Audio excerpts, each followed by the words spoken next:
lo que nosotros conocemos como una cantidad conservada. ¿De acuerdo? Entonces voy a comenzar con un pequeño ejemplo. En ese pequeño ejemplo voy a introducir el concepto de una carga que se conserva o una cantidad que se conserva. ¿Sí? Cuando hago referencia a carga no significa carga eléctrica. El concepto de carga para nosotros los físicos es mucho, pero mucho más general. Entonces cada vez que haga referencia a algo que se conserva, nosotros lo interpretamos como siendo una carga. ¿Sí? Por eso cuando en algún momento yo haga referencia a carga, no quiero decir que es carga eléctrica, sino que es una cantidad que se conserva, un elemento muy particular que nosotros vamos a implicar que se mantiene en el tiempo. Eso significa una carga conservada. Pero bueno, entonces, como les digo, voy a comenzar con un pequeño ejemplo. El ejemplo más sencillo que voy a considerar es un sistema de dos partículas. ¿Sí? Un sistema de dos partículas, o sea, ellas están completamente aisladas, o sea, no existe ninguna interacción con las partículas. La única interacción posible que yo voy a tener en cuenta aquí es la interacción entre las partículas. ¿De acuerdo? O sea, tienen dos partículas en el espacio, ellas no interactúan absolutamente con nada más, solamente entre ellas. ¿De acuerdo? Entonces, algo que yo le puedo asociar a las partículas es el momentum asociado a cada una de ellas. Entonces, en este caso, aquí llamamos el momento lineal de la partícula I. Ese es igual al producto de la masa de la partícula por su velocidad. Aquí en este caso, el índice I que estoy introduciendo aquí lo voy a identificar como siendo 1 o 2. O sea, identifica las dos partículas que estoy considerando. ¿De acuerdo? Muy bien. Algo que nosotros entendemos en este momento es lo siguiente. Si son las dos únicas partículas que estoy analizando, entonces la única posible interacción que existe en este caso es la fuerza que ejerce una partícula sobre la otra. De acuerdo a la segunda ley de Newton, entonces yo sé que esa cantidad, que es la derivada del momentum de la partícula 1, ¿sí?, es igual a la fuerza que ejerce la partícula 2 sobre la partícula 1. Esto es simplemente la segunda ley de Newton asociada a la partícula 1. Pero algo equivalente yo lo tengo para la partícula 2. O sea, la derivada temporal del momentum de la partícula 2 pues simplemente es igual a la fuerza que ejerce la partícula 1 sobre la partícula 2. ¿Me hago entender? Eso en principio serían las dos ecuaciones de Newton asociadas a cada una de las partículas, para la partícula 1 y para la partícula 2. Sin embargo, una cosa que nosotros sabemos que se debe obedecer es la tercera ley de Newton. ¿Qué significa la tercera ley de Newton? Pues simplemente que la fuerza que ejerce la partícula 1 sobre la partícula 2 es igual a menos la fuerza que ejerce la partícula 2 sobre la partícula 1. Eso simplemente dice la segunda ley de Newton.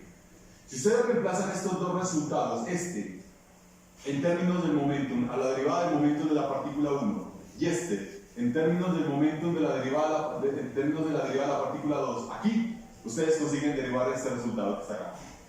¿Sí? O sea, como consecuencia de la tercera ley de Newton, entonces conseguimos demostrar que la derivada total del momentum de la partícula 1 más la partícula 2 es igual a 0.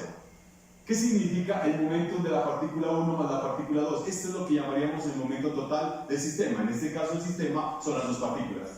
Si yo estoy afirmando de que esta derivada temporal es igual a 0, pues simplemente estoy considerando o estoy afirmando de que el momento total de ese sistema es una constante. ¿Qué significa que sea una constante? Significa simplemente que no importa cómo las partículas se estén moviendo a consecuencia de la interacción entre ellas, la suma de esos dos momentos siempre va a dar el mismo valor. ¿Entendido? Eso significa que es una constante. ¿Sí? O sea, lo que mencionaba el profesor Eduardo, eso significaría una carga. ¿Sí? Una carga conservada. ¿Sí? Ahora lo que quiero ver es lo siguiente. Bueno, entonces yo cómo puedo relacionar esta cantidad que se conserva con una simetría. Entonces simplemente miremos lo siguiente. Cuando yo hago referencia a las fuerzas que ejerce una partícula sobre una partícula 2, una partícula sobre la otra, en este caso yo sé que dicha fuerza la puedo derivar en términos de una energía potencial. Cuando esto ocurre, se dice que las fuerzas que estamos considerando son fuerzas conservativas. Entonces en este caso yo puedo afirmar que la fuerza que ejerce la partícula 2 sobre la partícula 1 es igual a menos este término que está acá, que se conoce como el gradiente. Este gradiente lo que está midiendo son cambios en relación a las coordenadas de la partícula 1. ¿De quién? De esta función que está acá, que es una función escalar. Y de la misma manera yo puedo tener esta fuerza que está aquí. Esta es la fuerza que ejerce la partícula 1 sobre la partícula 2. Esto también es igual a menos el gradiente, o sea, cambios en relación a las coordenadas de la partícula 2 de la misma energía potencial. Como son las únicas fuerzas que están actuando en el sistema, pues la energía potencial va a ser exactamente la misma. Lo interesante de este resultado es el hecho que el argumento de esta función solamente depende de x1 y x2. ¿Qué significa x1? x1 representa el vector de posición de la partícula 1. X2 representa el vector de posición de la partícula 2. Cuando yo hago referencia al vector de posición, lo que estoy afirmando es lo siguiente. Yo estoy definiendo un observador o un origen de coordenadas y en relación a ese origen de coordenadas estoy estableciendo que este vector indica la posición de la partícula 1 en relación a ese origen de coordenadas. En tanto que X2 representa el vector de posición de la otra partícula en relación al mismo origen de coordenadas. ¿Estamos entendidos? Lo interesante de esto es que esta energía potencial depende no de la posición de una y de la otra, sino de este vector que está acá. Este vector diferencia es lo que nosotros entendemos simplemente como la posición relativa de una partícula en relación a otra. ¿Sí? Eso en síntesis es lo que está garantizando esta energía potencial. Y lo mismo ocurre acá. A mí no me interesa exactamente la posición de una y la posición de otra. A mí lo que me interesa es la posición relativa de una en relación a la otra. ¿Entendido? Eso es lo que indica esta energía potencial. Y en términos de ello, miren lo que puedo garantizar. Miren la fuerza. La fuerza que ejerce la partícula 2 sobre la partícula 1, que inicialmente la había interpretado de esta manera, yo puedo mostrar de una manera bastante sencilla de que el cambio o la derivada en relación a las coordenadas de la partícula 1, dado que esta función depende de la diferencia de los vectores de posición, se puede escribir como la derivada en relación a las coordenadas de la partícula 2. Y esto, mirando esta ecuación de arriba, simplemente es menos F12. Miren, conecten este resultado que está aquí, F12 con menos F21. Entonces se dan cuenta de que el hecho de que las fuerzas sean conservativas, inmediatamente me está garantizando de que la tercera ley de Newton se cumpla. ¿Entendido? Eso es lo más interesante de que ocurre con fuerzas conservativas. Pero una cosa más, yo les mencioné aquí, energía potencial depende de la posición relativa de una partícula en relación a otra, no de la posición de una y de la otra en relación al sistema de coordenadas o al origen de coordenadas. Una cosa que yo puedo hacer es cambiar de observador o cambiar de origen de coordenadas e introducir la posición de las mismas partículas en relación a ese nuevo origen de coordenadas. Entonces fácilmente ustedes pueden conectarlo de la siguiente forma. Si las primas representan el vector de posición de la partícula 1 en relación al nuevo origen de coordenadas, yo puedo decir que ese vector yo lo puedo conectar con el vector de posición de la partícula 1 en relación al origen de coordenadas inicial más este vector que está aquí, R. ¿Qué representa el vector R? Este vector R indica la posición relativa del nuevo observador o del nuevo origen de coordenadas al antiguo origen de coordenadas. Y así ocurre con la posición de la partícula 2. Y creo que ustedes fácilmente pueden demostrar de que si ustedes calculan esto, la energía potencial definida en términos de la posición relativa de las dos partículas, definidas en términos del nuevo sistema de coordenadas, pues simplemente va a ser igual a la misma energía potencial, solo que ahora escrita en términos del antiguo sistema de coordenadas. Esto que acabo de hacer aquí es una transformación. Esta transformación es lo que nosotros definimos como una traslación. ¿Estamos entendidos? O sea, el observador está aquí. De acuerdo a mí, yo defino las posiciones de las partículas, pero yo puedo tener otro observador allá y ese otro observador también determina la posición de esas mismas dos partículas. Entonces, en relación a mí, las posiciones son X1 y X2, X1 y X2, en tanto que en relación al nuevo observador las posiciones son X1' y X2'. ¿De acuerdo? Lo interesante es que esta transformación que está aquí me está garantizando de que la energía potencial, esta energía potencial no cambia. Y si por lo tanto la energía potencial no cambia, entonces necesariamente estoy garantizando la tercera ley de Newton. Y si la tercera ley de Newton se está cumpliendo, entonces inmediatamente observo de que esta cantidad que está aquí se conserva.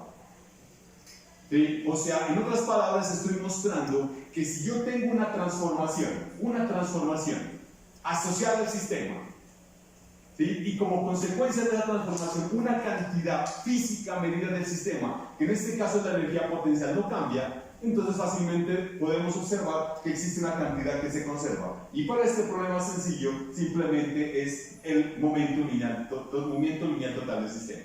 ¿Sí? Esto digamos que es el ejemplo más sencillo de una simetría o una transformación de simetría y una cantidad conservada. Ahora lo que voy a hacer es intentar generalizar esos conceptos.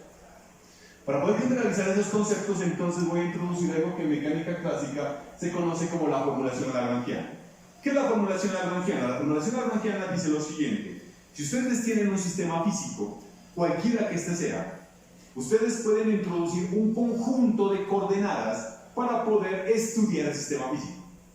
Esas coordenadas no necesariamente son las coordenadas de posición. Ustedes pueden introducir cualquier conjunto de parámetros que mejor les describa el sistema físico que ustedes van a trabajar. A ese conjunto de parámetros, entonces, si tienen la característica de ser independientes, se les denomina grados de libertad. Y yo voy a identificar esos grados de libertad con esta letra que está aquí, Q. Perdón. Con esta letra que está aquí, Q. El índice R que aparece en esta relación, en este caso lo voy a contar desde el 1 hasta n. ¿Qué significa 1 hasta n? Significa, o estoy afirmando, que yo necesito de n coordenadas o n parámetros para poder describir el sistema. Además de las coordenadas, en esa formulación lagrangiana necesito introducir lo que se conocen como las derivadas de dichas coordenadas, solo que son derivadas temporales. A esas derivadas temporales entonces las voy a denotar con esta letra, Q punto. Eso indica derivada temporal de en adelante. Tantas coordenadas como yo tenga indica que tengo tantas velocidades. A estas velocidades se denominan velocidades generalizadas. Entonces, una vez identificado el sistema físico, una vez identificadas las coordenadas que ustedes van a utilizar para poder estudiar el sistema físico, entonces van a tener que introducirle una función. Esa función se conoce con el nombre de función de Lagrange. Esa función de Lagrange es una función que depende tanto de las coordenadas, ¿sí? Tanto de las coordenadas como de las velocidades. La voy a denotar de esta manera, como L. ¿Sí? O sea, ustedes pueden construir a ese sistema físico esa cantidad que se conoce en la literatura como función de Lagrange o lagrangiana. Aquí en este caso inicialmente solo he considerado que depende de las coordenadas, las velocidades, pero también puede depender del tiempo. ¿Sí? Hay dos características acerca de este lagrangiano que ustedes están utilizando ahora para poder describir el sistema. Primero, no es único. ¿Qué significa que no sea único? Significa que yo puedo tener otro lagrangiano que puede describir el mismo sistema. Sí, cuando yo tengo otro lagrangiano que describe el sistema, entonces yo puedo decir que tengo lagrangianos equivalentes. Sí, pero no siempre yo puedo tener dos lagrangianos que a pesar de que describan el mismo sistema puedan ser equivalentes. Esa es una. Y la otra es otra propiedad que caracteriza a los lagrangianos, que se conoce como es singular o no es singular. ¿Cuándo se dice que un lagrangiano que describe un sistema físico es singular? Simplemente de la siguiente manera. Dado el lagrangiano, entonces yo voy a construir esta matriz. Esta matriz se define en términos de las derivadas en relación a las velocidades.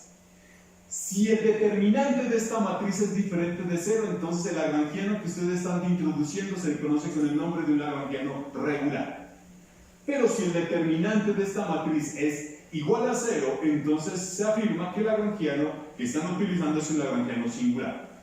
Trabajar con lagrangiano singular implica otras cosas que, bueno, desafortunadamente no da para hacerlas aquí en estos momentos, pero voy a enfocarme exclusivamente al hecho de que trabajemos con lagrangianos regulares. ¿Cuál es la ventaja de tener lagrangianos regulares? Es muy simple. Una vez definido el lagrangiano, yo puedo introducir esta cantidad. Esta cantidad se conoce con el nombre de momentos. Pero el nombre extenso es momentos canónicos, conjugados a las coordenadas. O sea, de esta manera, P sub i es lo que yo interpretaría como siendo el momento canónico conjugado a la coordenada Q sub i. Y se define como la derivada del lagrangiano en relación a quién? A la velocidad correspondiente a esa coordenada. ¿Sí? Si ustedes se dan cuenta, este lagrangiano es una función de quién? De las coordenadas y de las velocidades. De tal manera que cuando yo calcule esto que está acá, va a terminar siendo inicialmente una función también de las coordenadas y de las velocidades. Si el lagrangiano es regular, entonces uno puede mostrar de que yo puedo despejar, tomar esta ecuación, interpretarla como si fuera una ecuación algebraica y despejar de esta ecuación las velocidades y escribir esas velocidades como funciones en términos de las coordenadas y los momentos canónicos. En el caso de lagrangianos regulares, yo puedo hacer esto con todas las velocidades. Pero si el lagrangiano es singular, esto no es posible, con todas, solamente con algunas. ¿Sí? Por eso le digo que trabajar con lagrangianos singulares implica otras características y para nosotros los físicos es fundamental que muchos de estos lagrangianos singulares están asociados con lo que los físicos conocemos como teorías gauge. Entonces, por ahora solamente me voy a limitar con lagrangianos regulares. Entonces, ¿cuál es la ventaja de ya trabajar con lagrangianos regulares? Pues la ventaja es lo siguiente. Cuando yo trabajo con un problema, y si ustedes recuerdan de la mecánica newtoniana, ustedes saben que además de identificar la posición del sistema, algo que necesitan estudiar es la dinámica. La dinámica está definida en términos de las ecuaciones de Newton. Solo que generalmente esa dinámica, por lo general, ustedes la definen en términos de las coordenadas. ¿Sí? O sea, las coordenadas, los vectores de posición que generalmente ustedes están utilizando para poder describir el sistema. Pero como yo estoy aquí trabajando con algo mucho más general, con coordenadas o parámetros que no necesariamente tienen dimensiones de longitud, acá también tengo algo equivalente a las ecuaciones de Newton. Esas ecuaciones tienen esta forma que está aquí y se conocen con el nombre de ecuaciones de Euler-Lagrange. Estas se podría interpretarse que son exactamente las mismas ecuaciones de Newton, solo que asociadas a las coordenadas generalizadas que inicialmente yo había introducido. ¿Cómo se calculan estas ecuaciones? Pues estas ecuaciones se calculan de una manera muy sencilla. Como yo estoy afirmando de que para cada sistema yo asocio un lagrangiano, entonces, al igual que un lagrangiano, yo puedo construir esta integral que está aquí, esta integral que está aquí. Esa integral entonces se denomina como la acción asociada a dicho sistema. Esa acción entonces es una integral definida entre unos tiempos fijos T1 y T2 de la integral temporal del lagrangiano. O sea, como el lagrangiano es propio del sistema, entonces esta integral es propia del sistema también. Solo que una cosa que deben tener en cuenta es de que esta coordenada y estas velocidades dependen del tiempo. O sea, en otras palabras, yo estoy afirmando de que estas son integrales de trayectoria. Sí, gráficamente entonces yo lo puedo mirar como si tuviera esto que está acá, así. Acá tengo un espacio, solo que este espacio que está aquí es un espacio en dos dimensiones, porque en principio estoy trabajando con dos coordenadas únicamente. Sí, una coordenada y una velocidad generalizada, entonces yo lo puedo graficar como si en un espacio de dos dimensiones. En ese caso entonces yo puedo definir cada una de estas son posibles trayectorias asociadas a esa acción. ¿Sí? Todas ellas entonces son trayectorias que parten del mismo punto y finalizan en el mismo punto. ¿Sí? Lo interesante es que de todas estas posibles trayectorias que yo puedo utilizar para poder evaluar la integral que yo tenía anteriormente, esta que está aquí, esta, entonces yo solamente escojo una de ellas. Esa única trayectoria que yo escojo es la que en verdad sigue el sistema físico. ¿Cómo yo calculo esa trayectoria? A partir de esto que está aquí. Esto que está aquí se conoce con el nombre del principio de mínima acción. El principio de mínima acción dice lo siguiente, que la trayectoria real que describe el sistema físico va a ser aquella que torna esta acción un mínimo. Mínimo significa, esto que está acá significa una variación, es casi parecido a un diferencial, pero un diferencial en términos de las coordenadas que son trayectorias. Y esto tiene que ser igual a 0. Y lo que uno puede probar de este principio es que aquella trayectoria que torna mínima esta integral necesariamente tiene que ser solución de esta ecuación. O sea, las ecuaciones de Euler-Lagrange son consecuencias de este principio de Hamming. ¿Entendido? Eso es lo que entonces determinamos de la mecánica clásica. O sea, así como nosotros en mecánica newtoniana tenemos una ecuación de Newton, acá en mecánica lagrangiana tenemos unas ecuaciones de Euler-Lagrange. Todo lo que ustedes quieran describir del sistema lo voy a tener que calcular a partir de aquí. Yo tengo que resolver el sistema de ecuaciones. ¿Cuántas ecuaciones yo tengo aquí? Pues van a tener tantas ecuaciones como coordenadas inicialmente ustedes introdujeron para poder describir el sistema. Esa es la característica de la ecuación. Si ustedes tienen un sistema y ese sistema está descrito por 4 coordenadas, entonces ustedes ya saben que van a tener que resolver 4 ecuaciones de este tipo. Son ecuaciones de segundo orden en el tiempo. Por lo general, estas ecuaciones son acopladas. Entonces ya saben algunas implicaciones que puede tener este problema aquí. Pero entonces, yo estaba mencionando hace poco de cantidades que se conservan. ¿Cómo yo interpreto una cantidad que se conserva en la mecánica lagrangiana? Pues en la mecánica lagrangiana la cantidad que se conserva simplemente se interpreta de la siguiente forma. Como una función que depende de las coordenadas, que depende de las velocidades y que depende del tiempo.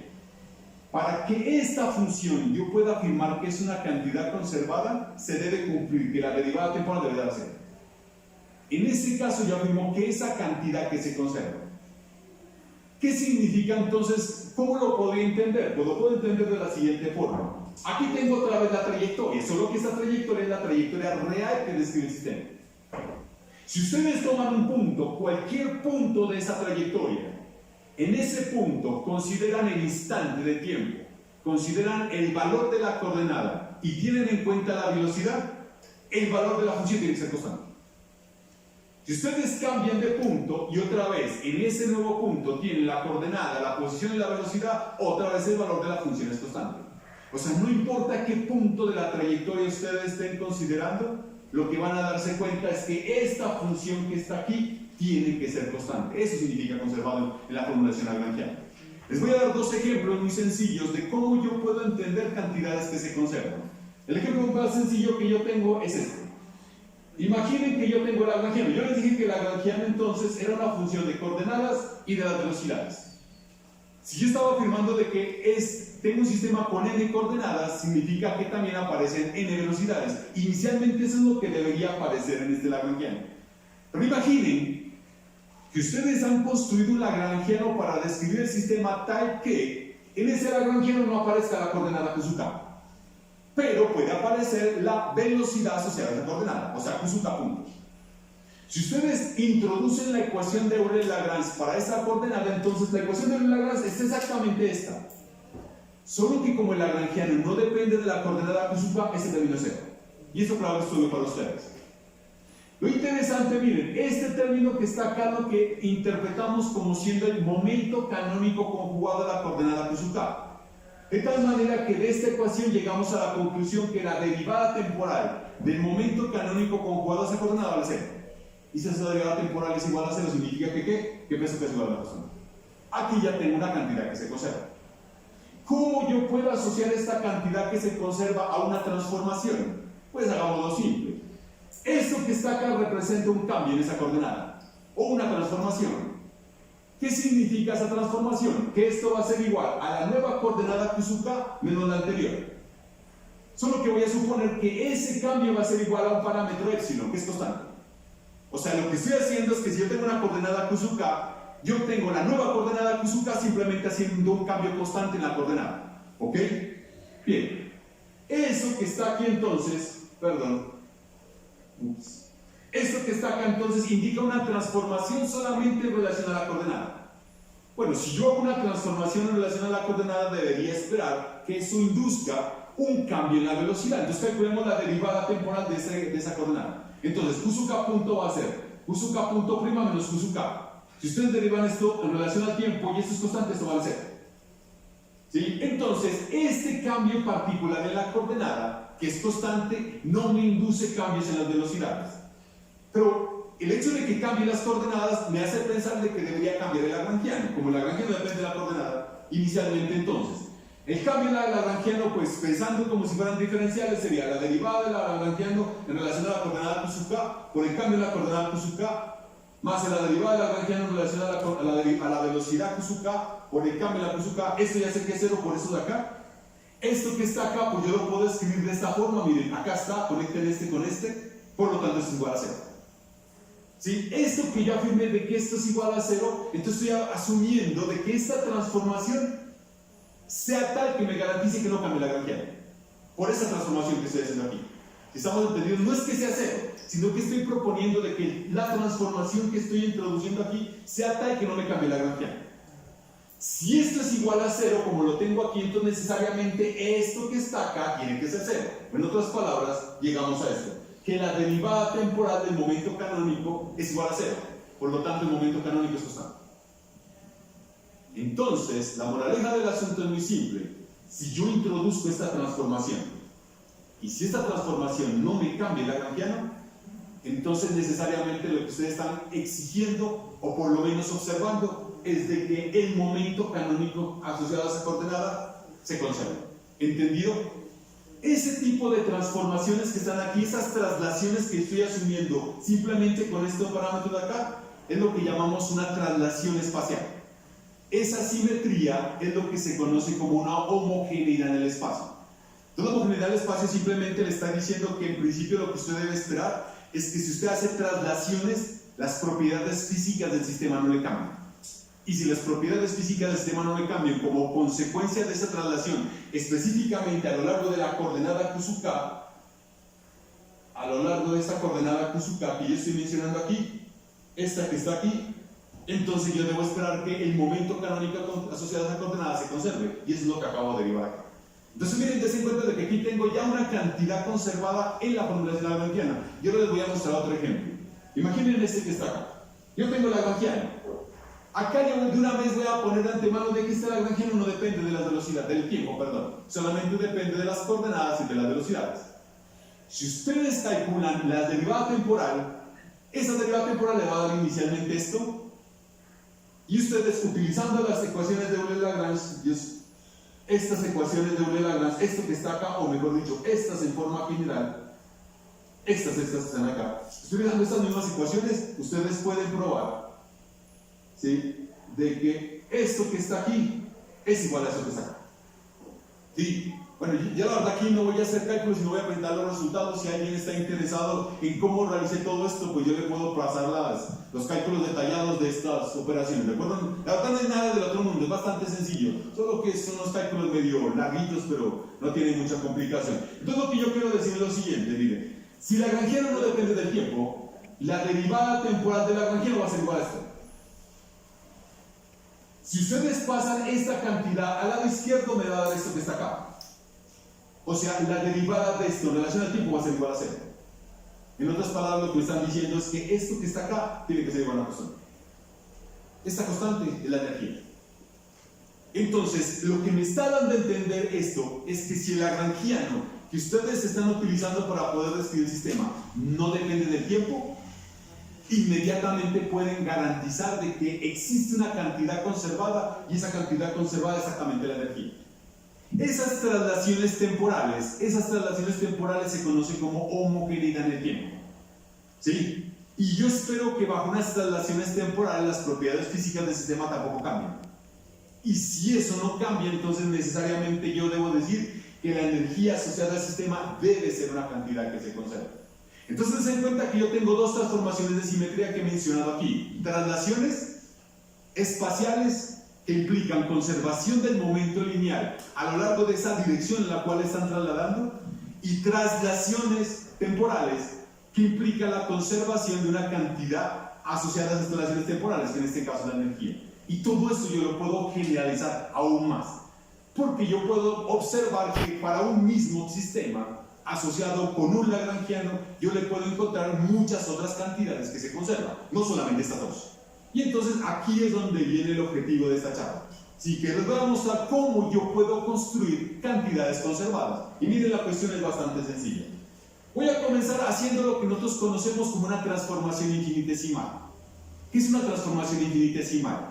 Que yo voy a provocar cambios en las coordenadas, solo que esos cambios son infinitesimales, muy pequeños. O sea que en pocas palabras, si yo tengo una coordenada QSUI, la próxima coordenada QSUI se diferencia simplemente por un parámetro muy pequeño que es infinitesimal, y en este caso lo estoy determinando con esta epsilon. Así lo voy a identificar. Solo que aquí ese cambio va a depender de una función. Inicialmente voy a proponer que la función solamente sea dependiente de las coordenadas. ¿Sí? Es el caso más sencillo entonces que yo puedo proponer. Luego voy a complicar esto más aún, porque entre más complique esto, van a darse cuenta que las cantidades conservadas pueden ser mayores. Si es así, entonces miren, este cambio en las coordenadas puede provocar un cambio en las velocidades. El cambio en las velocidades pues simplemente es igual a la derivada temporal del cambio en las coordenadas. Si ustedes cogen esto y lo derivan en relación al tiempo, van a obtener esto que está aquí. ¿Sí? Esta es la manera como cambiarían las velocidades a consecuencia de cambiar de esta manera las coordenadas. Entonces, si yo cambio las coordenadas y cambio las velocidades, entonces yo debo esperar que cambie la lagrangiana. Si cambia de lagrangiano, entonces acá otra vez tienen derivada de lagrangiano respecto a las coordenadas por el cambio de las coordenadas, más derivada de lagrangiano en relación a las velocidades por el cambio de las velocidades. Utilizando esto que viene de las ecuaciones de Euler-Lagrange y utilizando esto que define el momento canónico, dense cuenta que inicialmente tengo esto, ¿sí? Y esto se traduce en esto que está acá. Si yo digo que esta transformación que está acá, esta, es tal que no me cambie el lagrangiano, o sea que el cambio en lagrangiano me dé ser cero, entonces lo que observo es que la derivada temporal de esto, miren, esto que está acá es lo mismo que esto, ¿sí están de acuerdo con eso, cierto? La derivada temporal de esto es igual a esto. Entonces necesariamente si yo afirmo que la transformación que estoy proponiendo no me cambia el lagrangiano, esto debe ser cero. Y si esto es igual a cero, esta es una cantidad que se conserva. Estoy observando que tengo una cantidad conservada partiendo de cómo cambian las coordenadas. Porque des en cuenta que aparece esta función. Y esta función es la que teníamos inicialmente aquí. Aquí. ¿Se dan cuenta? ¿Sí? Entonces yo puedo manipular, como esta función en principio es arbitraria, yo puedo manipular esta función de tal manera que se me parezca algo que yo conozca. ¿Sí? Porque yo le he dicho qué características de esta función. En principio podría proponerme que esta función es diferenciable. Nada más. ¿Sí? Pero yo puedo darles otras propiedades de esta función y observar qué tipo de cantidades pueden conservarse. Solo que aquí viene una cosa interesante que tiene la mecánica analítica. En la mecánica analítica no existe una única manera de estudiar un sistema físico. Yo ya les planteé una, que es la formulación lagrangiana. La formulación lagrangiana es que ustedes describen el sistema utilizando coordenadas y velocidades e introduciendo al sistema una función de Lagrange. Solo que para el mismo sistema yo puedo introducir otras coordenadas, que son las coordenadas y los momentos canónicos que anteriormente introduje, y puedo definir al sistema físico algo que se conoce con el nombre de Hamiltoniano. Entonces tengo dos maneras equivalentes de trabajar el mismo problema. Una formulación lagrangiana y una formulación hamiltoniana. ¿Cuál es lo interesante de trabajar con la formulación hamiltoniana? Lo interesante es que esta formulación hamiltoniana para nosotros los físicos es importante porque a partir de ella yo puedo trabajar mecánica cuántica. Pero entonces, ¿cómo viene la formulación hamiltoniana en mi caso? Viene lo siguiente. En la formulación hamiltoniana yo puedo introducir esta cantidad que está acá, que se conoce con el nombre de corchetes de Poisson.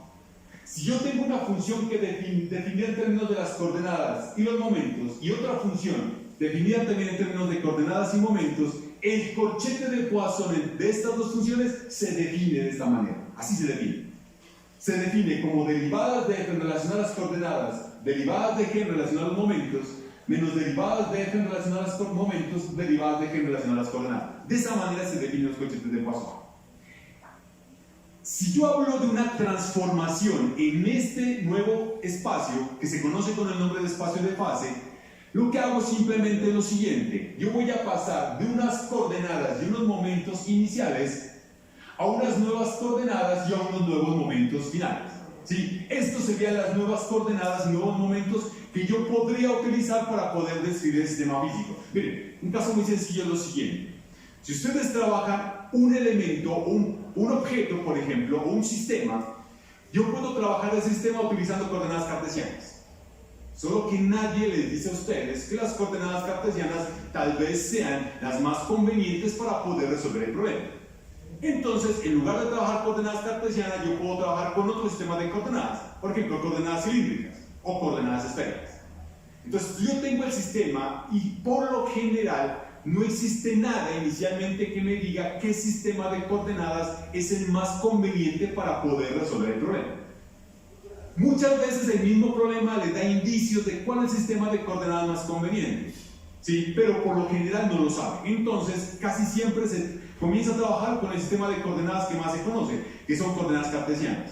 Pero, como les digo, existen otros sistemas de coordenadas que ustedes pueden utilizar. Lo que tengo acá es parecido. Yo puedo encontrar unas relaciones entre las coordenadas cartesianas y las coordenadas cilíndricas, o relaciones entre coordenadas cartesianas y coordenadas esféricas. ¿Estamos entendidos? Esas relaciones es lo que en pocas palabras está indicando este tipo de expresiones de acá. En el espacio que se define como espacio de fase, yo introduzco un sistema muy particular de transformaciones. En mecánica clásica tal vez son las más importantes. Se conocen con el nombre de transformaciones canónicas. Esas transformaciones canónicas se caracterizan por el hecho de que si yo calculo el corchete de Poisson de la función f y h, definida en términos de las coordenadas iniciales, si la transformación, esta transformación que estoy introduciendo aquí es canónica, debe ser el mismo corchete de Poisson que yo tengo de las mismas funciones, solo que definidas en el nuevo sistema de coordenadas. Eso es lo que identifica una transformación canónica. ¿Sí? O sea, yo puedo tener un sinnúmero de transformaciones que me pueden garantizar esto. ¿Cuál es la ventaja de tener transformaciones canónicas en mecánica hamiltoniana? Es muy simple. Porque si ustedes tienen un sistema físico en un sistema de coordenadas canónicas, tal vez las ecuaciones de movimiento en ese sistema de coordenadas tengan una estructura muy complicada. Pero ustedes pueden encontrar un nuevo sistema de coordenadas canónicas y en ese nuevo sistema de coordenadas canónicas la estructura de las ecuaciones diferenciales es mucho más simple y en ese ustedes la pueden resolver. Entonces ustedes lo resuelven en el nuevo sistema de coordenadas y lo único que hacen es usar las ecuaciones de transformación inversa y se vuelven sistema original. Eso es lo que se hace. ¿Sí me voy a entender? Porque muchas veces las ecuaciones de movimiento tornanse muy complicadas en un sistema particular de coordenadas. Es por eso que usa uno mucho este sistema o este tipo de transformaciones para poder resolver de manera equivalente el mismo problema. ¿Sí? Pero entonces, para que su sistema, su transformación sea canónica, esta es uno de los requisitos que debería cumplir. Hay otros adicionales, pero si ustedes consiguen garantizar de que esto es cierto, entonces las transformaciones que están proponiendo aquí se conocen como canónicas.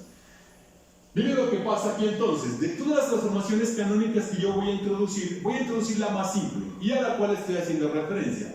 Transformaciones infinitesimales. Entonces, acá tengo las antiguas coordenadas, las nuevas coordenadas, y aquí digo que la diferencia entre estas dos es simplemente esta función. Esta función es infinitesimal, o sea, ellas dependen de un parámetro muy pequeño. Lo mismo, acá tengo los antiguos momentos, acá están los nuevos momentos, y también se diferencian por una cantidad, una función, que también depende de un parámetro muy pequeño. ¿Sí? Muy bien. Cuando yo tengo transformaciones canónicas, hay un elemento que deben tener en cuenta asociada a esas transformaciones canónicas. Ese elemento se conoce con el nombre de función generatriz. Esta función generatriz es lo que me permite hacer esta conexión de estas coordenadas a estas coordenadas. Ahora vamos a darnos cuenta por qué esa función generatriz es tan importante tenerla en cuenta. Entonces miren, acá yo defino la función generatriz, esto es estándar, la función generatriz para un tipo de transformación infinitesimales. Esto que está acá es una función que ahora vamos a darnos cuenta que es muy importante para nosotros. Esto es una función, miren, este es un tipo de función generatriz. Depende de las coordenadas y los nuevos momentos. Yo puedo tener otro tipo de funciones generatrices que puedan depender de las coordenadas y las nuevas coordenadas. ¿Sí? O sea, existen 4 tipos de funciones generatrices. Esta es una de ellas.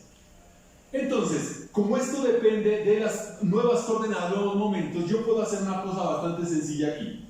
Esto que está aquí, esto que está acá, me conecta o me permite calcular cómo serían los antiguos momentos, porque dense en cuenta que la función generatriz estaba definida en términos de las antiguas coordenadas y los nuevos momentos. Estas ecuaciones que están acá me conectan los antiguos momentos con la función generatriz. Y esto que está acá me conecta las nuevas coordenadas con la función generatriz. Esto que está acá se conoce con el nombre de ecuaciones de transformación. ¿Qué son las ecuaciones de transformación? Las ecuaciones de transformación simplemente es esto que está acá. Eran las funciones que les permitía pasar de las antiguas coordenadas a las nuevas coordenadas. O sea, si ustedes resuelven este tipo de ecuaciones, ustedes consiguen conectar las antiguas y las nuevas coordenadas. Solo que lo interesante que en el caso de transformaciones infinitesimales ocurre es lo siguiente, que de aquí ustedes pueden tener esto.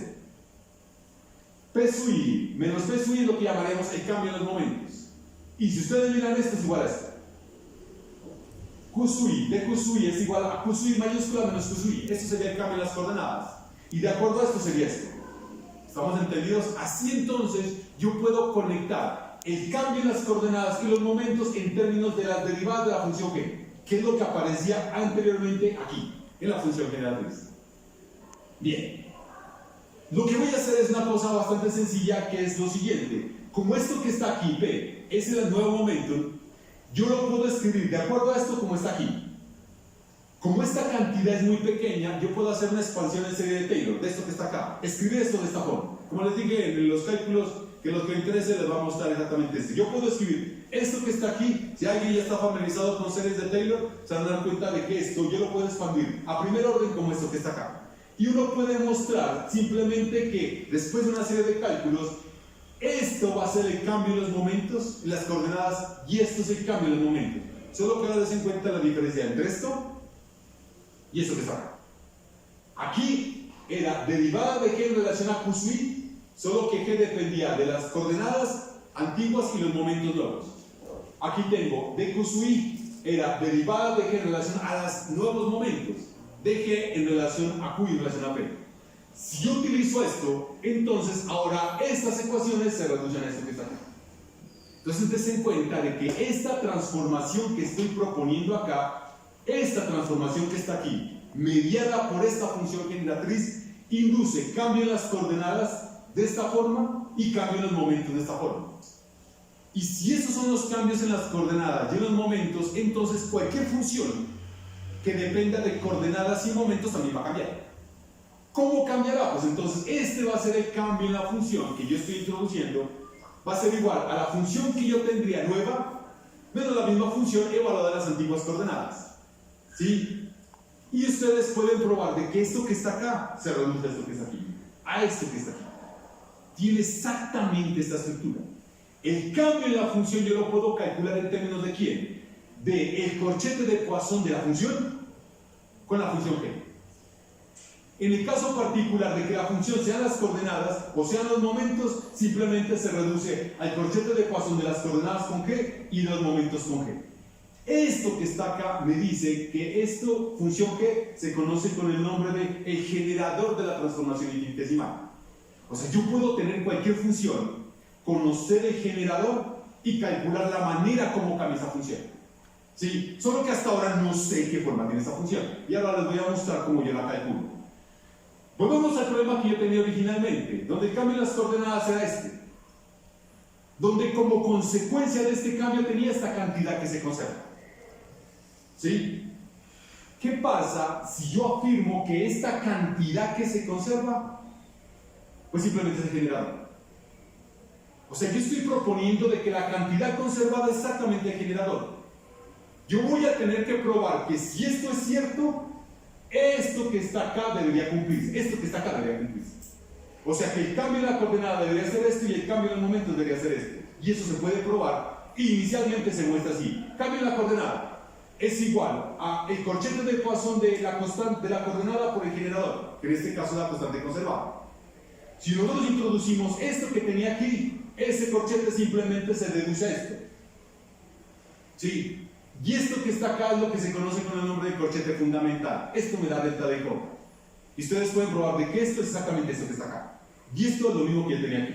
O sea, si funciona. ¿Sí? Funciona la propuesta que yo estoy haciendo. Asumir de que el generador coincide exactamente con la carga conservada. Y de la misma manera yo puedo probar otro término. ¿Cómo cambia el momento? ¿Sí? ¿Cuánto tengo? Perdón. 10. Bueno, entonces voy a adelantar un poco aquí el cálculo. Si yo hago lo mismo, y como les digo, hago todos los cálculos, entonces simplemente les voy a mostrar el resultado. Está por acá, tienen una serie de cálculos un poco más largos, pero consigo probar esto que está acá. Miren lo que está acá. Exactamente lo mismo. La moraleja del asunto es muy simple. Si yo tengo una transformación, yo puedo construir el generador de esa transformación con la cantidad que se conserva, asociada al sistema físico. O sea, cualquier transformación que ustedes hagan en un sistema físico se dan cuenta que va a estar conectada con una cantidad conservada al mismo sistema físico. ¿Sí? Otro caso particular, por ejemplo, sería ese tipo de transformación. Aquí en este caso ya la generalicé, porque es una función de las coordenadas y las velocidades. Ya no es el caso de las velocidades como tenía antes. Si esto indica el cambio en las coordenadas, esto induce un cambio en las velocidades. Si yo tengo cambio en las coordenadas y cambio en las velocidades, esto induce un cambio en el lagrangiano. Yo no puedo probar de que este cambio tiene esta forma que está aquí. ¿Estamos entendidos? Tiene esta forma que está aquí. Solo que aquí hay una pequeña diferencia con el caso anterior. Acá, por el hecho de que este cambio ya depende de las velocidades, ya no puedo proponer directamente que el cambio en lagrangiano sea exactamente igual a 0. Yo puedo proponer de que el cambio de lagrangiano sea algo como esto que está aquí. Cuando yo muestro que el cambio en el lagrangiano es igual a esto, se dice que el lagrangiano es cuasi invariante. Porque uno puede mostrar de que si esto se escribe como esto, inmediatamente yo puedo mostrar de que las ecuaciones de movimiento tampoco cambian.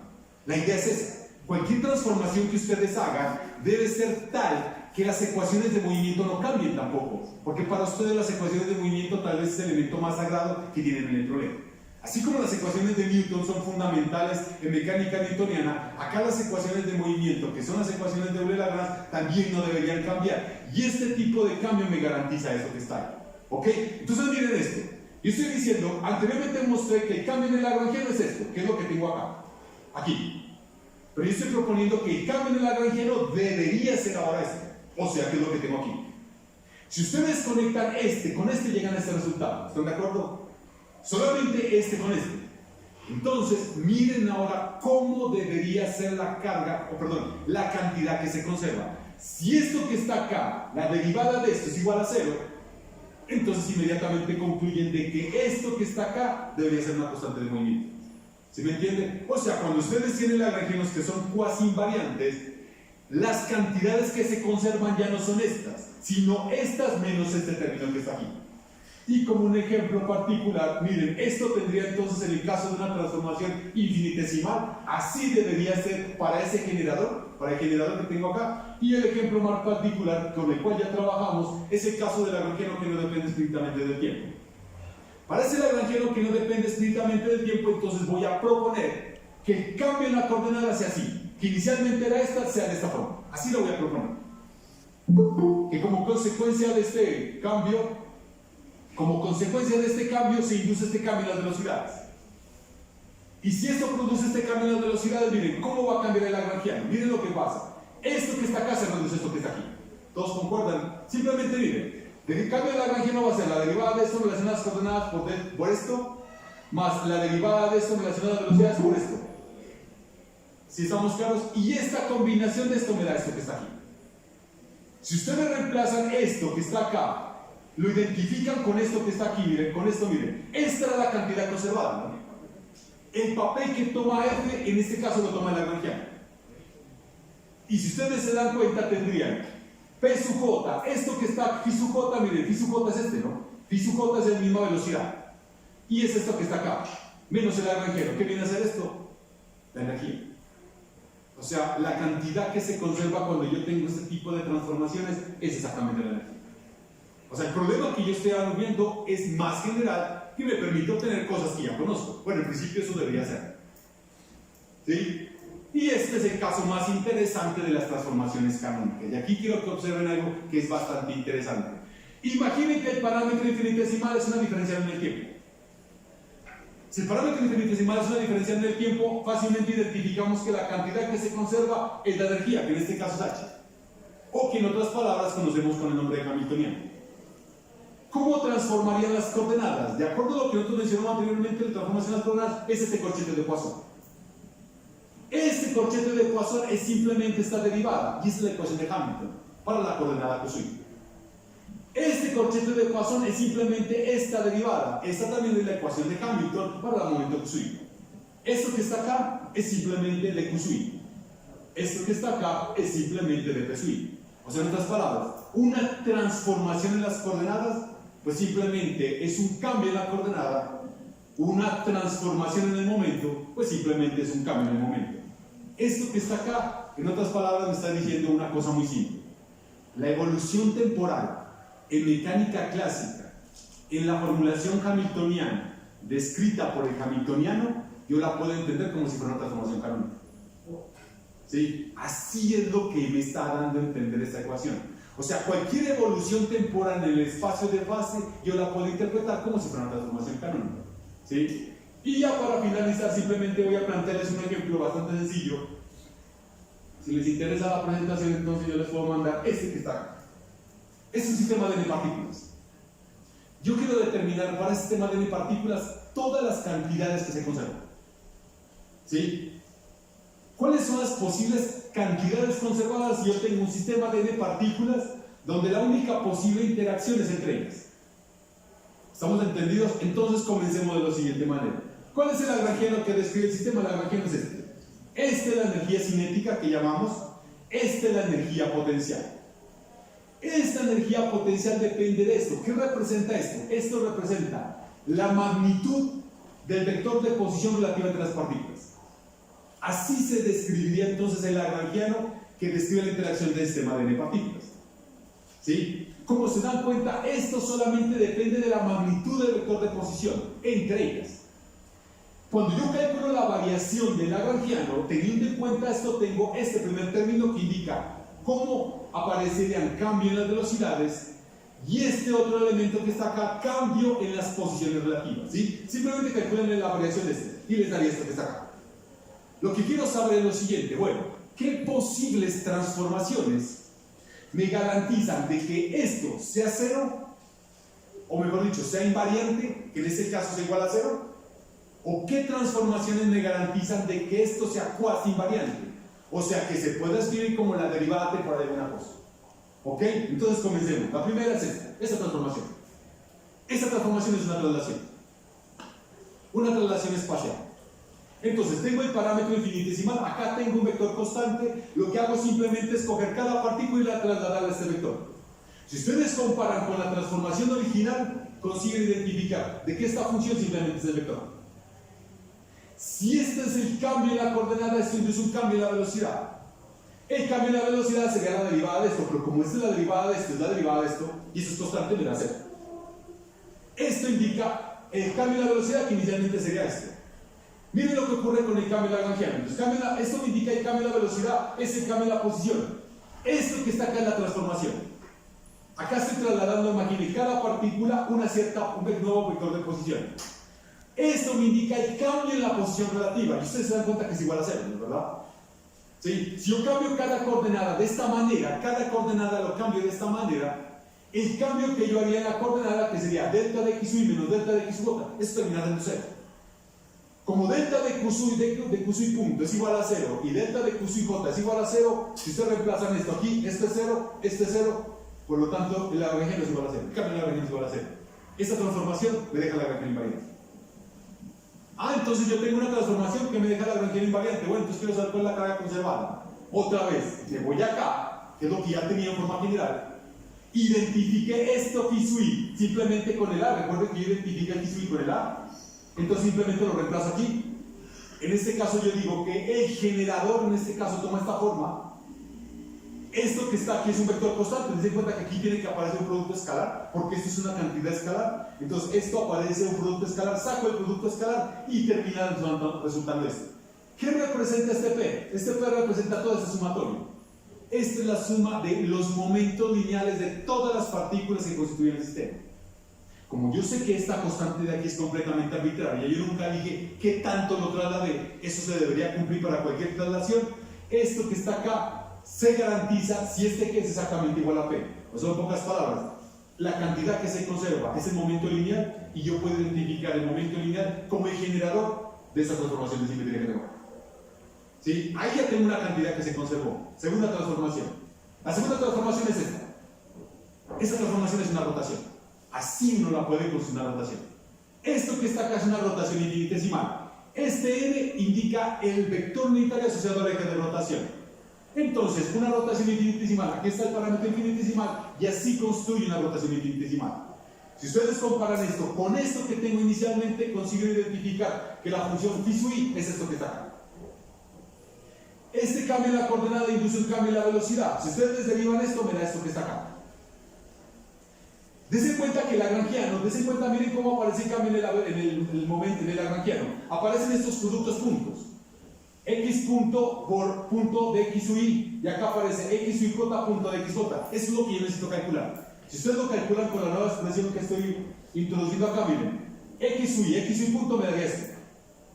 Si ustedes utilizan una propiedad que se conoce con el nombre de triple producto escalar, esto que está acá se puede escribir así.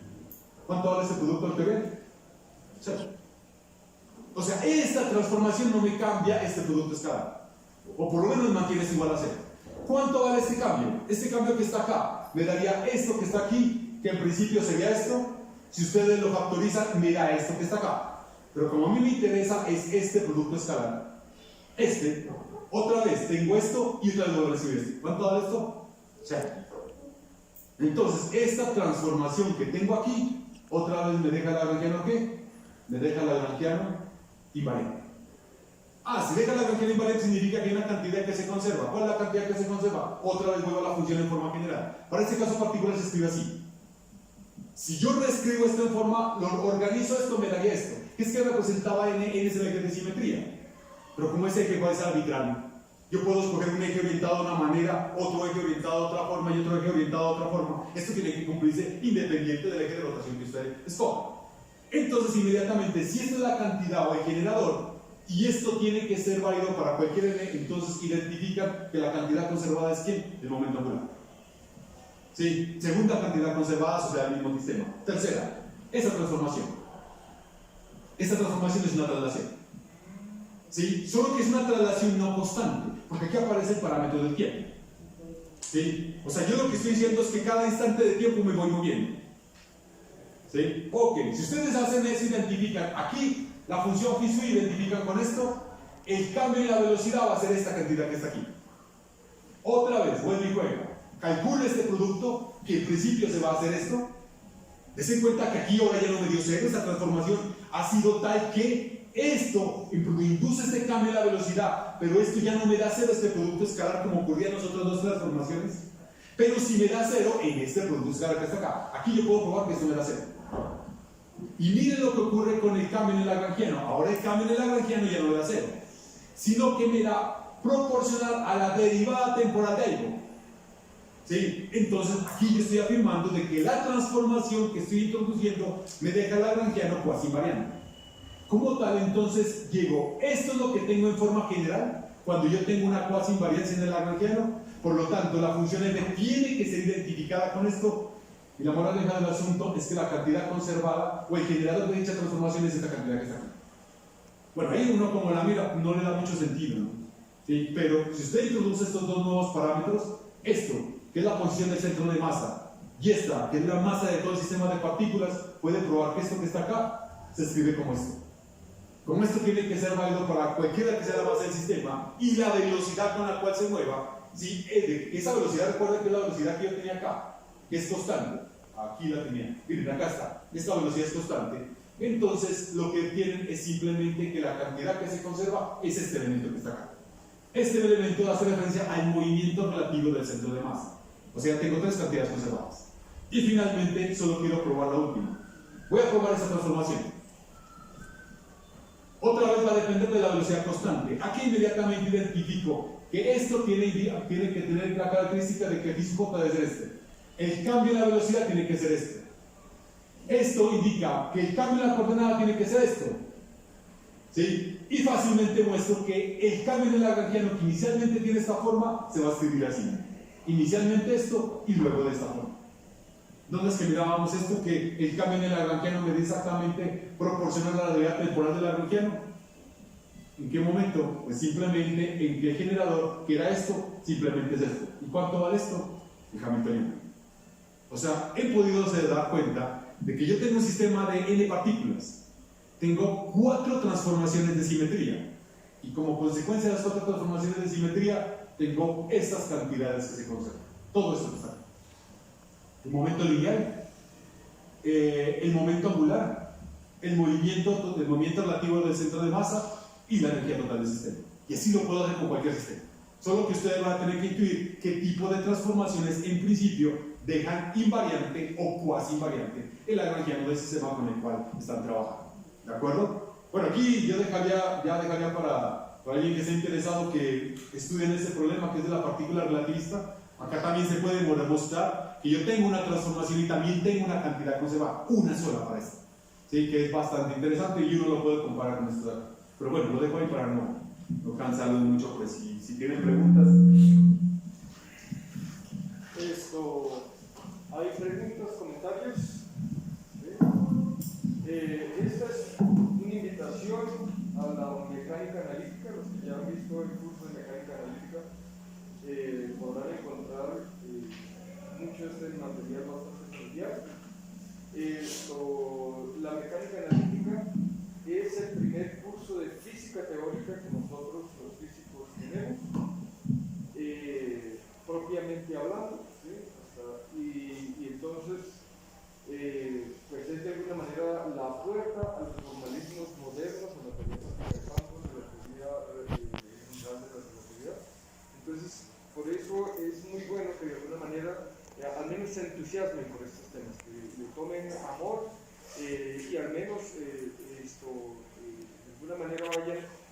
a poco involucrándose con estos temas, que como decís, son las puertas de entrada, es el tema puerta de entrada a la pesca. ¿Sí? ¿Algún comentario, una pregunta general? ¿Sí? Creo que está haciendo corto. A ver si... Al hacer un cambio de coordenadas para representar un sistema, ¿se puede afectar las dimensiones del sistema? No entiendo. Cuando usted hace referencia a dimensiones, ¿qué significa, perdón? ¿A qué se referencia? Está utilizando un sistema de coordenadas de posición y utiliza otro parámetro. El cambio de coordenadas al otro parámetro podría afectar las dimensiones que describe el sistema. No, lo que pasa es que, imagínate que usted tiene un problema, el caso más sencillo, digamos que es péndulo. Tal vez con el péndulo lo podamos entender mucho mejor. La manera más sencilla o la primera sistema de coordenadas que usted utiliza para poder describir el movimiento del péndulo son coordenadas cartesianas. Son dos. ¿De acuerdo? ¿Sí? O sea, usted en principio puede estudiar el problema a partir del sistema de coordenadas. ¿Sí? Sin embargo, usted se da cuenta de que ese no es la única. No es el único sistema de coordenadas que usted puede utilizar para poder describir el movimiento del péndulo. Usted puede darse cuenta de que en ese caso usted tiene una única coordenada fuera de las coordenadas cartesianas que usted puede utilizar, que es el ángulo. El ángulo que forma el eje del péndulo con la vertical, ¿sí o no? Entonces viene la pregunta, pero entonces ¿cómo estoy pasando de un sistema de un problema que tengo dos coordenadas a un problema que tiene uno? La cuestión es que en el caso de coordenadas cartesianas, ¿sí? En el caso de coordenadas cartesianas, las coordenadas cartesianas están conectadas entre sí. Eso se llama una ligadura. ¿Sí? O sea, yo tengo ligaduras en un problema físico, de tal manera que usted puede reducir el número de coordenadas que inicialmente tenía y de tal manera que con esas ecuaciones de ligadura reducirlas a un cierto número de coordenadas independientes. A esas coordenadas independientes lo que llamamos grados de libertad. ¿Estamos claros? Por eso, en principio, lo primero que debería encontrar serían las coordenadas generalizadas. Como le digo, no necesariamente son coordenadas cartesianas. Usted va a tener que intuir cuáles serían las coordenadas, en principio, más convenientes para resolver el problema. Una vez determinadas las coordenadas, usted va a tener que calcular son las ligaduras que tiene el problema. Porque si usted tiene ligaduras en el problema, usted se da cuenta de que esas coordenadas que está utilizando no son independientes, sino que están conectadas entre sí. Entonces utilizará las ecuaciones de ligadura para poder calcular o determinar los grados de libertad. Solo que no siempre es posible, a partir de las ecuaciones de ligadura, aislar completamente los grados de libertad. ¿Sí? Y cuando eso no ocurre, entonces lo que usted va a tener que cargar en el problema son con las ligaduras. Y una forma de cargar con las ligaduras es lo que se conoce con el nombre de parámetros multiplicadores de Lagrange. Entonces va a tener que introducir un nuevo elemento a su problema que es desconocido, pero que en principio le permite lidiar con la misma ligadura que tiene el problema. ¿Estamos de acuerdo? Y solamente al final usted espera determinar cuánto vale ese parámetro del multiplicador de Lagrange y también trabajar con la ligadura inmediatamente. Por eso digo, no siempre todos los problemas tienen la facilidad de que usted pueda aislar completamente los grados de libertad, porque eso depende mucho de la forma que tenga la ligadura o la ecuación de ligadura. ¿Me comprende? Ok. Sí. Póngelo acá. Buenas tardes, profesor. Primero, sí sería...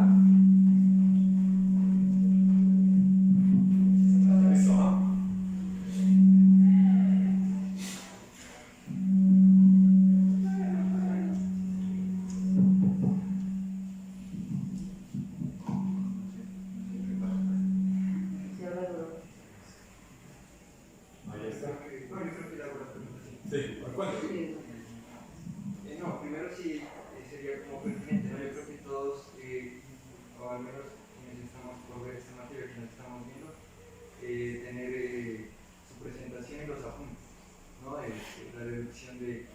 Sí, si desea, pues yo le mando la presentación y los cálculos se los manda al profesor Eduardo, creo que de pronto tiene los contactos de ustedes y lo distribuye.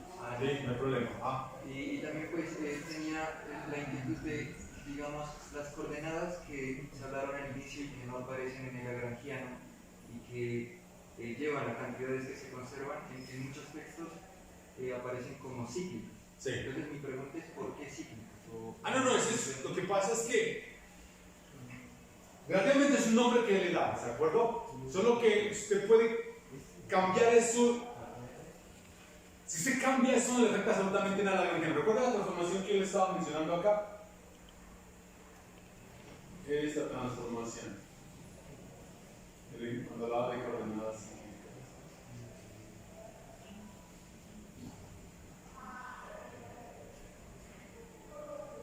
Esto que está aquí. Esta que está aquí. Usted puede decir que esto como si fuera un periodo. ¿Se va a entender? Usted cambia esto en un periodo y no le cambia la granjero. Y usted recuerda que cuando, me imagino, se recuerda las funciones senoidales o cosenoidales, ¿cierto? Si usted le cambia un ciclo, se da cuenta que eso no le cambia, la función trigonométrica. Entonces acá es como si estuviera proponiendo de que esto fuera un ciclo que cambiaría la coordenada y no me cambia la granjero. Si a la función que es en el caso de la granjero, que es el que estoy utilizando para poder describir el sistema, no me esté cambiando por este cambio que estoy haciendo así. Porque en principio se le nombra como coordenada cíclica. Y es verdad, o sea, si usted tiene un lagrangiano que está aquí, un lagrangiano, este lagrangiano en principio tiene n coordenadas para ser descrito. Y si por casualidad en ese lagrangiano no aparecen ciertas coordenadas, esas coordenadas reciben el nombre de coordenadas cíclicas. Y esto que está acá me da a entender de que el momento canónico de esa coordenada tiene que conservarse. ¿Sí estamos claros? Pero lo cíclico tiene que ver más que todo por esto. Porque usted lo puede interpretar esto como si fuera un ciclo. De tal manera que no le cambie la función que usted está considerando. ¿Me comprende? Ok.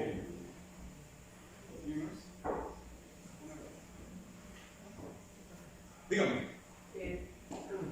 Entiendo que se podía cambiar de observador, ¿verdad? O sea, se podía cambiar del origen de coordenadas Sí. para tener la misma energía potencial. Pero, ¿qué pasa si el observador se está moviendo o se mueve a determinadas velocidades? Aquí lo que pasa es que, voy a dar una cosa muy interesante porque tiene una cosa que está acá. Exactamente con esto. Con esto que está acá. Perdón. Esta transformación que está aquí. Imaginen. ¿Cierto? R indica, entonces, yo aquí tengo dos observadores. Yo soy uno y acá está el otro. Y acá está, digamos, en un punto por ahí está la partícula que estoy considerando. ¿De acuerdo? En relación a mí, yo identifico con las coordenadas primadas la posición de esa partícula.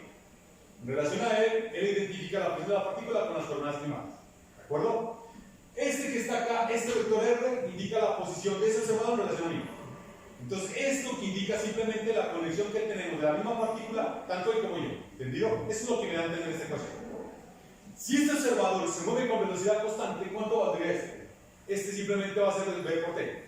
Si usted cambia eso mismo aquí, esto le va a dar 0. Es que se cuenta, mire, que si usted calcula esto, x' menos r' no depende de 0.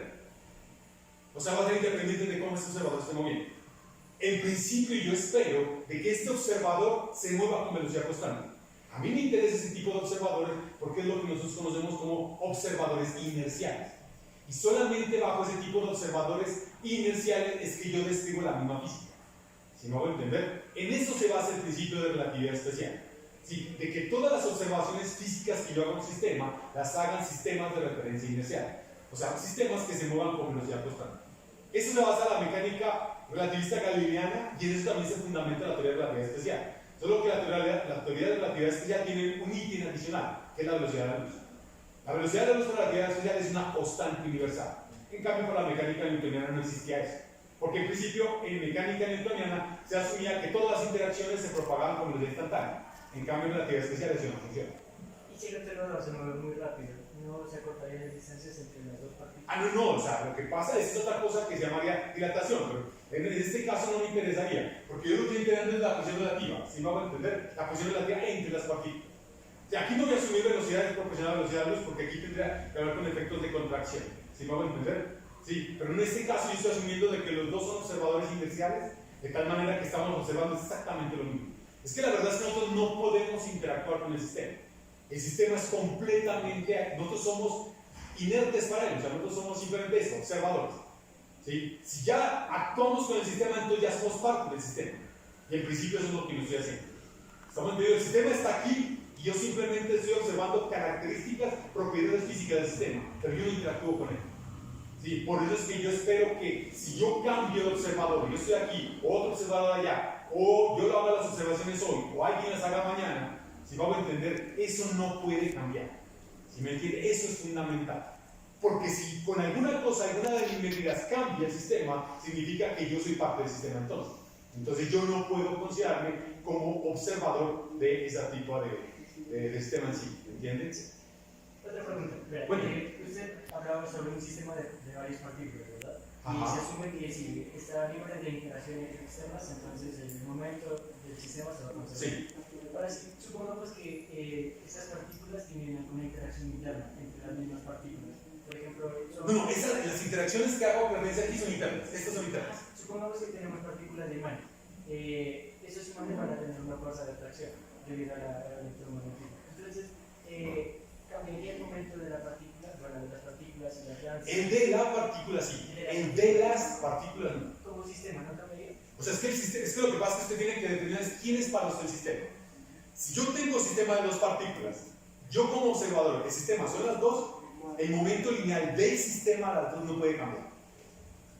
Pero si el sistema es esta, entonces ya sé que esta afecta a esta. Simplemente el momento de esta sí debe cambiar. Él no puede mantener constante. Porque para él está interactuando con este. Así las dos imanes están interactuando. Pero no, o sea, se sabe que la velocidad del centro de masa va a depender de las velocidades de las partículas individualmente. Ahora sí, si ellas están interactuando, ¿no cambia la velocidad del centro de masa? ¿Por qué? No cambia. No cambia la velocidad. Pues usted define una posición centro de masa, ¿cierto? Una sección centro de masa que me indicará a partir de cuál yo determino la posición relativa. Es que relativamente la posición centro de masa es como si usted definiera un sistema preferencial, pero dentro del sistema. ¿Sí me hago entender? ¿Sí? O sea, cuando usted trabaja un sistema de dos partículas, usted tiene un observador que mira las dos partículas. Solo que yo puedo trabajar otro sistema adicional, que es el sistema centro de masa. Entonces, en relación al sistema centro de masa, yo defino la posición del centro de masa, que determina el movimiento de todo el sistema, y la posición relativa, o sea, una posición que indica cómo cada una de ellas se mueve en relación al centro de masa. ¿Sí me hago entender? Entonces, en relación al centro de masa, sí puedo tener dinámica. Pero la posición relativa puede indicar que esas partículas se mueven con velocidad constante. ¿Sí me entendió? Es lo que ocurre, por ejemplo, no sé si usted conozca el problema de fuerzas centrales. Por ejemplo, el ejemplo de la Tierra y la Luna. ¿Sí me entiende? Entonces, es un problema de dos cuerpos. Yo ahí puedo trabajar con un sistema de centro de masa y posición relativa. Entonces, yo puedo introducir un punto que sea el centro de masa, que tenga la característica que como un todo describe el sistema, o eso como velocidad constante. Pero en relación a ese punto, si me debo entender, yo puedo determinar que los dos cuerpos tengan cierta dinámica. ¿Sí? Por lo generalmente, esa posición depende de la masa de los cuerpos. Entonces, el más masivo indica que ese puede ser identificado como la posición centro de masa. Y entonces estudiar el movimiento relativo del más pequeño en relación al más grande. ¿Sí me entiendes? ¿Ok? Otra cosita. Sí, cuéntame. Los corchetes de Poisson. Perdón, entendí. ¿Qué son los corchetes de Poisson? O sea, los corchetes de Poisson simplemente son cantidades matemáticas. ¿Sí? Los corchetes de Poisson simplemente son expresiones matemáticas. Esto que está acá. Son expresiones matemáticas. O sea, como yo estoy trabajando en un espacio diferente al de la formulación lagrangiana, entonces, usted tiene mecánica casi que hay tres formulaciones que en principio no trabaja. La lagrangiana, la hamiltoniana y la de Hamilton-Jacobi. Las más conocidas son la lagrangiana y la hamiltoniana. ¿De acuerdo? Muy bien. En la formulación lagrangiana, usted describe el sistema introduciendo coordenadas y velocidades. En la formulación hamiltoniana, usted describe el mismo sistema introduciendo coordenadas y momentos canónicos. Recuerden que los momentos canónicos le había dicho cómo se calculaba. ¿De acuerdo? Muy bien. Entonces, yo puedo trabajar el sistema con cualquiera de las dos. Yo puedo describir el sistema o trabajando con la formulación hamiltoniana o trabajando con la formulación lagrangiana. Los resultados deben darme la misma cosa. ¿Sí me van a entender? Eso es lo primero que debe tener en cuenta es eso. ¿Cuál me facilita la vida? Bueno, eso sí va a depender. ¿En dónde sea más fácil resolver las ecuaciones de movimiento? Ok.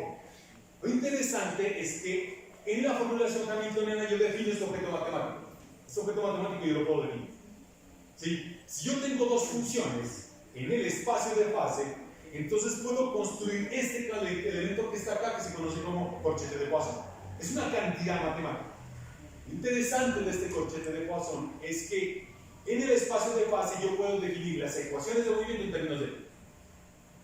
¿Sí? O sea, yo puedo definir, por ejemplo, no sé si ustedes están familiarizados con las ecuaciones de Hamilton, no sé si las tengan presentes.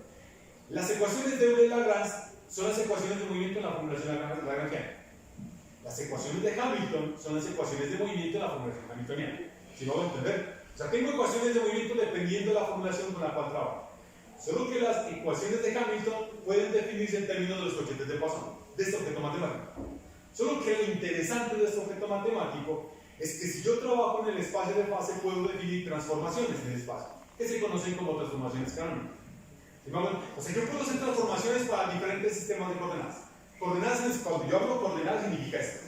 Ya no son las coordenadas con las cuales usted está familiarizado, coordenadas cartesianas, significa no. Esas son casos especiales, son casos muy especiales.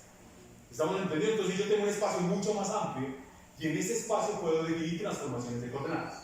¿Entendido? Miren lo que pasa.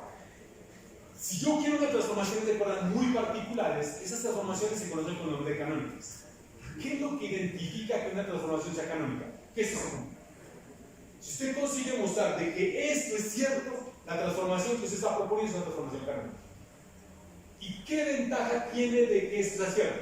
Las ecuaciones de Hamilton no le cambian tampoco. La estructura de las ecuaciones de Hamilton no la van a cambiar. Porque como no cambian los coeficientes de Poisson y las ecuaciones de Hamilton se definen en términos de coeficientes de Poisson, relativamente está trabajando en un nuevo sistema de coordenadas donde la estructura es la misma, solo que las ecuaciones de movimiento tal vez sean más fáciles de resolver. ¿Sí me hago entender? Entonces la ventaja de las transformaciones canónicas es esa. Usted puede pasar de un sistema de coordenadas en el espacio de fase a un nuevo sistema de coordenadas en el mismo espacio de fase donde las ecuaciones diferenciales sean muy fáciles de resolver. Usted la resuelve acá y luego se regresa. ¿Sí me hago entender? Esa es la cuestión. ¿Entiende? Ok. ¿Alguien más? Cuéntame. Dígame. En electrodinámica hemos visto ecuaciones de conservación como conservación de la carga y de otras cantidades que deben cumplir una ecuación diferencial. Esa ecuación diferencial también está relacionada como con la variación que hemos visto de la energía. Lo que pasa es que la electrodinámica se fundamenta en algo que se conoce como las transformaciones de Lorentz. Si me hago entender. Entonces, cuando uno tiene transformaciones de Lorentz, uno puede mostrar, por ejemplo, que el lagrangiano que describe la electrodinámica bajo transformaciones de Lorentz no cambia de lagrangiano. ¿Sí? O sea, las transformaciones de Lorentz son fundamentales en electrodinámica porque uno puede probar de que el lagrangiano que describe la electrodinámica no cambia bajo transformaciones de Lorentz. Y lo que acabo de mostrar aquí es que si yo tengo algo que no cambia, necesariamente tiene que conservarse algo. Lo que nosotros mirábamos en electrónica, por ejemplo, lo que era el momento lineal, ¿recuerdan? La energía. Solo que allá, esos forman parte de un elemento que se conoce como el tensor momento-energía. ¿Se me va a entender? Eso en electrónica indica que ya no se conservan independientemente, sino que deben conservarse dentro de un elemento adicional, un elemento mucho más amplio. Si estamos entendidos, no se pueden conservar, porque si usted tiene eso, entonces ya no estaría hablando de un sistema relativista. Pero es verdad, yo puedo extender eso a la electrodinámica. Solo que las transformaciones allá son las transformaciones de Lorentz. ¿Me entiende? Ok. ¿Alguien más?